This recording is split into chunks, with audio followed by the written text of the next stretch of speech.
Hello and welcome to Indus News live from Islamabad. I'm Jawad Tehami and these are the headlines.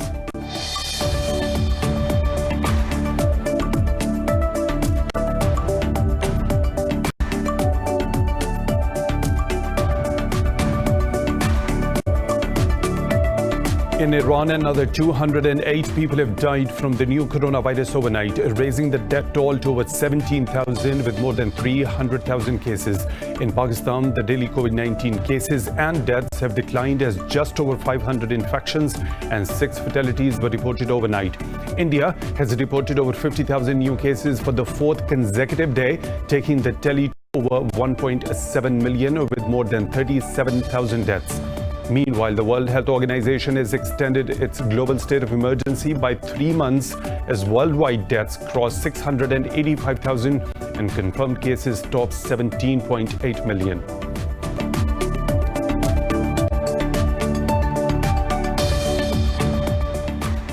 U.S. Secretary of State Mike Pompeo says President Donald Trump will take action in coming days on Chinese software companies. In an interview, Pompeo said Chinese companies free data to Beijing, posing a national security threat to the U.S. The two countries are at odds over a number of issues, including trade disputes and Beijing's handling of the coronavirus outbreak.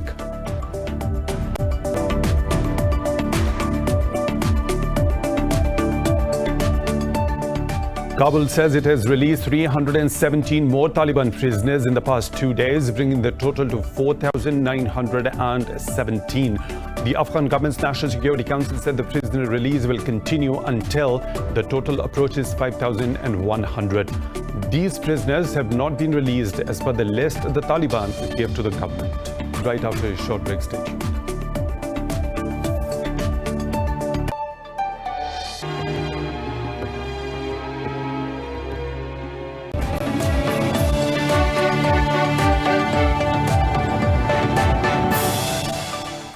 Welcome back, and now for the news in detail. The World Health Organization has extended its COVID-19 global state of emergency by 3 months as the worldwide deaths cross 684,000 and confirmed cases near 17.8 million. The U.S. has reported over 60,000 cases and 1,051 deaths in the past 24 hours. In Iran, another 208 people have died from the virus overnight, raising the death toll to over 17,000 with more than 300,000 cases. More in this report. With various vaccines still in the works, the coronavirus pandemic is devastating the Americas, parts of Africa, and South Asia. As the U.S. struggles to slow down the spread, the virus continues to rage across Brazil and Mexico, posting record daily infections. As deaths in Colombia surpassed 10,000 with more than 300,000 cases, authorities have reassured that those needing medical aid will get treated. We are going through a painful moment, of course. There is no collapse, absolutely not. Whoever needs to be hospitalized is able to. Whoever needs intensive care has access to it. People who finally pass away, well, it's a very painful process. It's a difficult mourning process for the families. It's difficult because they have to grieve in absence of the body. South Africa has surpassed 500,000 confirmed cases, representing more than 50% of all reported infections in the African continent. Over in Europe, Italy's daily infections dipped under 300 after a 3 days high. Greece has confirmed 110 new cases in the past 24 hours, the highest since April. In Australia, the second most populous state of Victoria has declared a state of disaster following a continuous surge in new confirmed cases. It's not a tap that you can just turn on or off. And they're not decisions that would ever be taken lightly, because there will be significant costs associated with even minor changes to the rules do come with a significant cost. But numbers are too high, and there is a growing case for us to do more. Meanwhile, in Asia, China has reported 49 new cases in the mainland, up from 45 the day earlier. South Korea has reported 30 new cases, 22 of them imported, while 8 were locally transmitted. Moreover, India has reported more than 50,000 new cases of the novel coronavirus for the 4th consecutive day, with 54,735 cases in the last 24 hours. The tally has crossed 1.7 million mark. The nationwide death toll has risen to 37,364 after 853 deaths overnight. The state of Maharashtra remains the virus hotspot in the country, with over 40,000 confirmed cases and more than 15,000 deaths. Well, a cabinet minister in the government of Uttar Pradesh, Kamal Rani, has died 2 weeks after contracting with the coronavirus. India's Home Minister Amit Shah has also tested positive for the virus. The country has the third highest number of infections and the fourth highest death toll in the world. Meanwhile, the daily new coronavirus cases and deaths have declined in Pakistan to just over 500 infections and 6 fatalities overnight. The Health Ministry said the death toll has reached 5,976 in the country. The ministry said out of 279,000 cases detected so far, over 248,000 have recovered from the virus. It said there are now over 25,000 active cases in the country, with 1,618 in critical condition.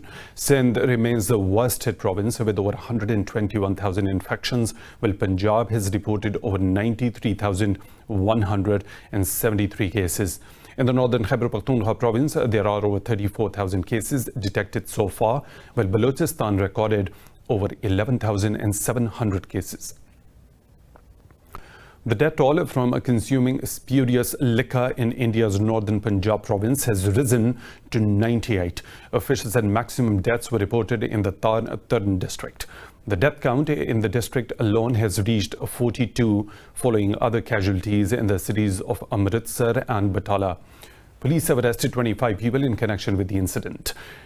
The police said they have conducted more than 100 raids across 3 districts and seized hundreds of liters of liquor. The officials said families are reluctant to record their statements and did not want any action. Moving on, Kabul says it has released 317 more Taliban prisoners in the past 2 days, bringing the total to 4,917. The Afghan government's National Security Council said the prisoner release will continue until the total approaches 5,100. The office of the NSC said the released prisoners are from Parwan and other provincial prisons. On Friday, President Ashraf Ghani said 500 prisoners will be released in the next 4 days, but they are not the prisoners on the Taliban's list. The Taliban say intra-Afghan talks cannot be held unless Kabul releases inmates according to the list. Syria's foreign ministry says an American oil company has signed an agreement with the Kurdish-led rebels who control the northeastern oil fields.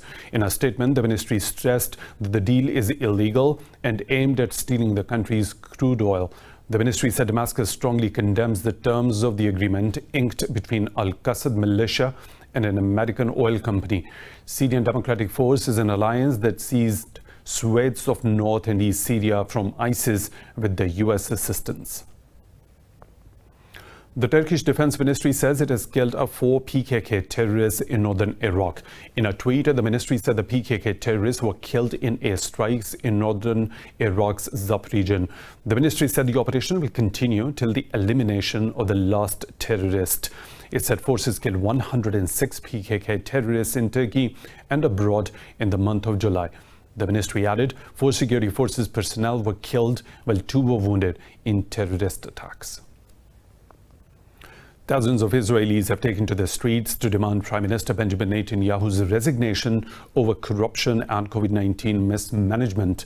Police clashed with the demonstrators, arresting 12 from a junction near the Premier's residence in Jerusalem. This was the biggest rally to be held in the capital since the recent start of anti-government protests. Israelis say Netanyahu failed to prepare a clear exit strategy after the first lockdown. Next week we're gonna do this all over again. Doesn't matter a twisted ankle, a broken leg, or a broken head. I'm still gonna come here until Benjamin Netanyahu will go home.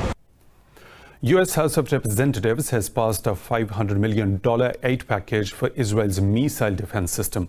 The aid will mostly go towards the Iron Dome, David Sling and Arrow missile defense systems, while over $47 million will be allocated for anti-tunneling technology, $4 million for the U.S.-Israel collaboration on coronavirus research. The funds allocated are part of a 2016 agreement that pledges $38 billion for Tel Aviv over a decade. The bill will next head to Senate for the final approval. U.S. Secretary of State Mike Pompeo says President Donald Trump will take action in coming days on Chinese software companies. In an interview, Pompeo said Chinese companies feed data to Beijing, posing a national security threat to the U.S. Earlier, Trump said he could ban Chinese-owned video sharing app TikTok in the U.S. U.S. security officials have expressed concern that the app could be used to collect the personal data of the Americans. TikTok has denied accusations that it is controlled by or shares data with the Chinese government. The two countries are at odds over a number of issues, including trade disputes and Beijing's handling of the coronavirus outbreak. Tensions between Russia and Belarus are flaring over the arrest of 30 people whom the Minsk suspects as Moscow's mercenaries. Russia said the arrested men were the employees of a private security firm who had stayed in Belarus after missing their flight to Istanbul. Belarus state media said President Alexander Lukashenko cast doubt on the Russian version, adding the group had other goals. He said Belarus is open to cooperate with Russia on the issue. Earlier, the authorities said the accused were arrested after information received that over 200 fighters entered the country. In support of the Black Lives Matter movement, protesters have gathered in London's Brixton neighbourhood to demonstrate against racism and police violence. Carrying placards and chanting slogans, the demonstrators marched through the streets of London. Earlier, police imposed a curfew in the South London area to stop protesters from blocking the roads. Gathering of over 30 people is still banned in the UK after Britain reeled back on the easing of the coronavirus lockdown. London and other major cities around the world have seen large Black Lives Matter protests following the killing of George Floyd in the US. As the coronavirus shutdowns get extended, the world feels more like a prison. But for two inmates in Oklahoma County Jail, a shutdown is far more appealing than a prison cell. Pablo Daniel Robledo and Jose Valentin Hernandez attempted a prison break from their cell on the 12th floor using the old-fashioned rope line. The attempt was made early morning using a rope made from bed sheets. But Hernandez was re-arrested shortly after he broke his leg during the escape, while Robledo remains at large. U.S. Senator Chuck Schumer says the Democrats and the White House are not close to reach an agreement over the coronavirus relief deal. The remarks follow the U.S. congressional leaders meeting with the White House representatives to discuss the pandemic aid bill. Schumer said the U.S. House of Representatives Speaker Nancy Pelosi held a 3-hour meeting with Treasury Secretary Steven Mnuchin. Schumer said the meeting was more productive than the previous ones, but there are many issues yet to be resolved. Both the sides said the purpose of the meeting was to determine ways to pump more money into the U.S. economy to ease the coronavirus heavy toll. The pandemic has killed over 150,000 Americans and triggered the sharpest economic collapse since the Great Depression. Facebook has blocked all accounts of Brazil's President Jair Bolsonaro's supporters involved in a fake news inquiry. This comes a day after the social networking website was fined for not complying with the Supreme Court judge's order to block these accounts. In a statement, Facebook said the order threatens freedom of expression outside Brazil's jurisdiction. It said the company has agreed to the court's order of blocking the accounts. Earlier, Brazil's Supreme Court fined Facebook $0.4 million for failing to comply with the orders. Meanwhile, the social networking website said it will appeal against the court's decision. कि मैं पाकिस्तान के लिए 50 Guinness world record break करूं।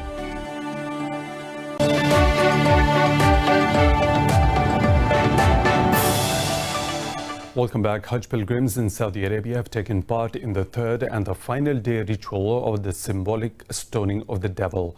Social distancing measures were strictly followed during the annual ritual, standing apart on yellow markers. The pilgrims were provided with special disinfected stones for this purpose by the Saudi Hajj management authorities. After the event of the third day, pilgrims will go back to Mecca to pray. Ambushed IED attacks multiplied since 2018, killing nearly 200 military personnel and civilians. Northern Burkina Faso is notorious for militant attacks, which have killed over 1,000 people and displaced about 1 million since 2015. 18 people have been killed and 11 others wounded in Boko Haram attack in north of Cameroon. Local media says the terrorists threw a grenade at a camp for displaced people in Mayo Mascota village. At a briefing, the district mayor said women and children were among the dead. He said there have been 20 incursions and attacks by these suspected militants over the past month. The decades-long violence has cost 30,000 lives and displaced millions in Cameroon, Niger and Chad.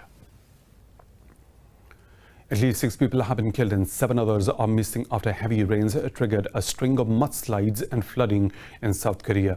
Officials said the suspension of train services and road closures are hindering rescue operations in Gyeonggi and northern Gyeonggi provinces.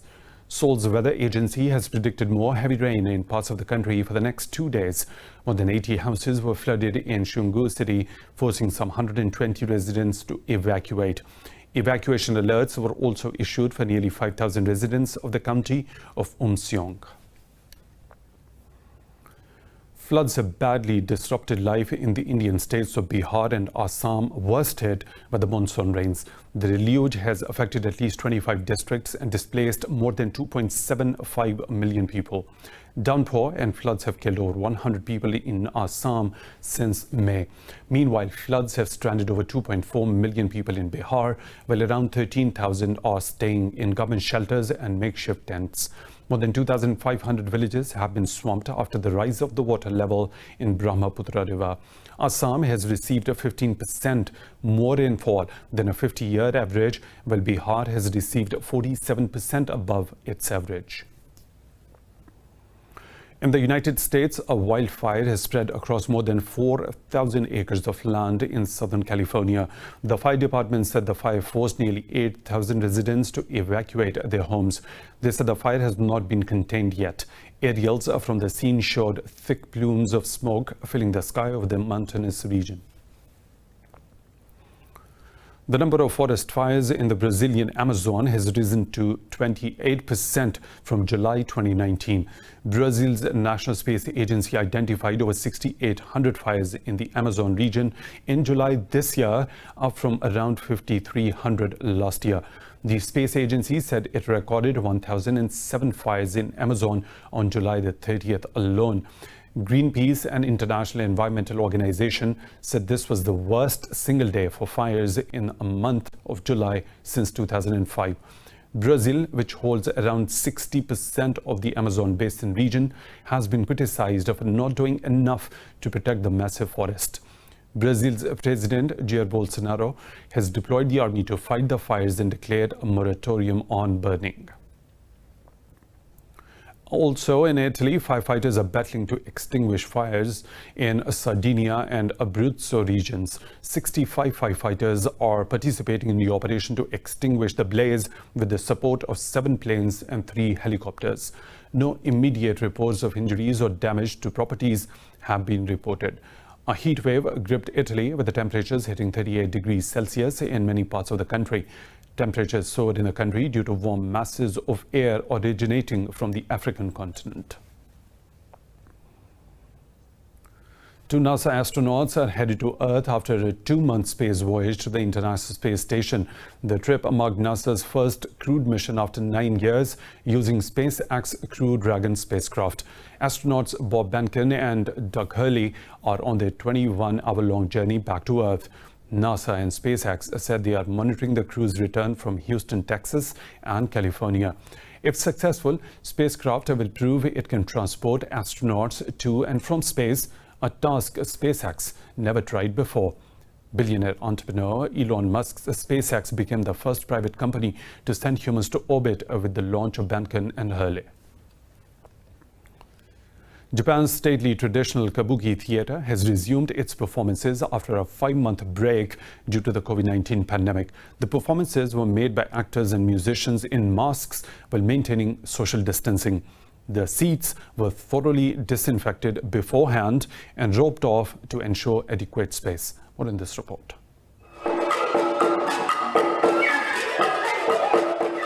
A rich blend of music, dance, mime, and spectacular staging and costuming, kabuki has been a major theatrical form in Japan for 4 centuries. In the reopening of Tokyo's famed theater, fans were entering the venue, wearing masks, and going through temperature checks before finding their seats. Chiaki Sakurai, a 46-year-old resident, said she usually watches kabuki 2 or 3 times a month. I am so moved and I want to show my appreciation that they reopened the theatre despite many difficulties. There wasn't much to look forward to during the last 5 months, so I feel as if I finally come back to life. On stage, the number of musicians were limited while wearing draped black cloth masks from nose to chest. The manager of the theatre, Yoshitaka Hashimoto, said the reopening depended on the situation of the virus. If there are any requests from the Japanese or Tokyo government, we need to respond appropriately and think of a way to adapt the performance. Depending on the situation, this may unfortunately include having to stop partway through the run. Meanwhile, performers stood further back on stage, keeping a greater distance than usual, and actors along the staff were also different from each other or shortened contact. More stories to follow, but right after a short break. Stay tuned.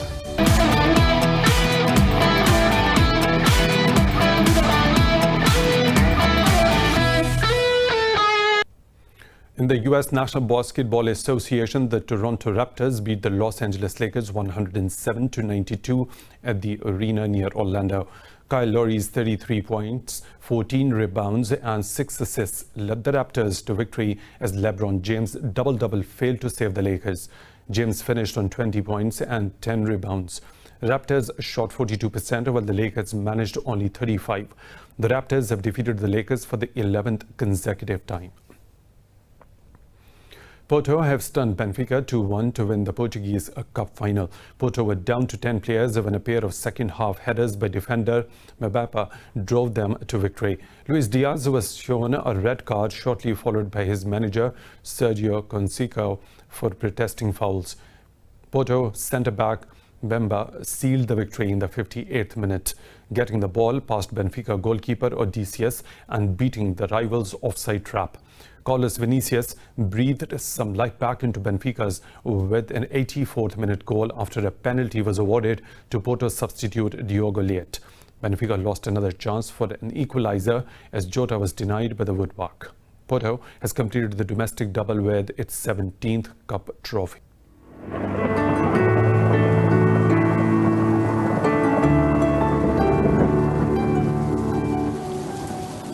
The situation from around the globe.